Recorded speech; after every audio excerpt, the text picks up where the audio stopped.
Environmental science is defined as the study of how the natural world works and how humans and the environment interact. Some people believe we were made by a creator who has plans and purposes for his creation. Others believe there is no greater meaning to life, no grand design, and we exist not by some divine intention, but because of random chance.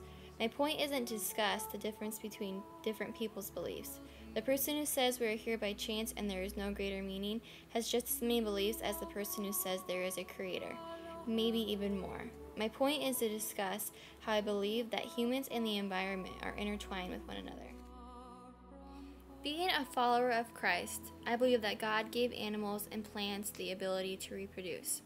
For instance, in Genesis it states with how God makes the ground and the seas and calls them good. He made land that produces vegetation and it was good. Over and over the word good is used to describe how God perceives what he has made it, and it is all good. Then God says, "Let the land produce vegetation, seed-bearing plants and trees on land that bear fruit with seed in it, according to the various kinds." God empowered the land to do something. He gives it the capacity to produce trees, shrubs, plants, and bushes that produce fruit and seeds. He lets creation make more.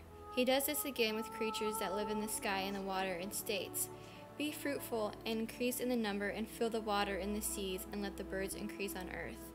Once again, God gives creation the power to reproduce. God doesn't make more fish, he gives the fish the ability to make more of their own. This is an important distinction. Creation is not going to be the same today as it was yesterday, and tomorrow it will move another day forward. Creation is loaded with potential, possibility, and promise, which then leads us to our role as a human. We are placed right in the middle of the loaded creation. It is our responsibility to take care of it, manage it, lovingly use it, and keep it in creative order. This is why I believe that litter and pollution are huge issues. Not only are we connected with creation, but creation is going to move forward. It can't help it.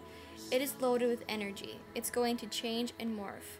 So we as humans have a decision to make, to do something with the environment that is in harmony with creation, or to use it for our own purpose. As I have learned in my environmental class, it is possible to disrupt creation and their processes. If we harm the environment, it will harm us. This theory has proven itself over and over again. For example, humans have created many machines and fertilizers to increase the yield of agriculture. The pollution made by the machines and the chemical fertilizers are destroying ecosystems in a large extent. Birds and animals are weakened by polluted air or by bioaccumulation. Fish and other aquatic animals are also harmed or killed by chemical waste by making unbalanced growth of fungi or algae in water. These chemicals are also seeping into groundwater and are therefore being lodged into our human tissues. It is common that human technology gives benefits in some aspects, but is also actually producing many side effects to Earth. Another example is littering. Littering is something that we could easily prevent, but people do it anyway, so this causes many things to happen in our water and on land. Past generations have proven that their choices were toxic. We are dealing with the disruption of all the ecosystems.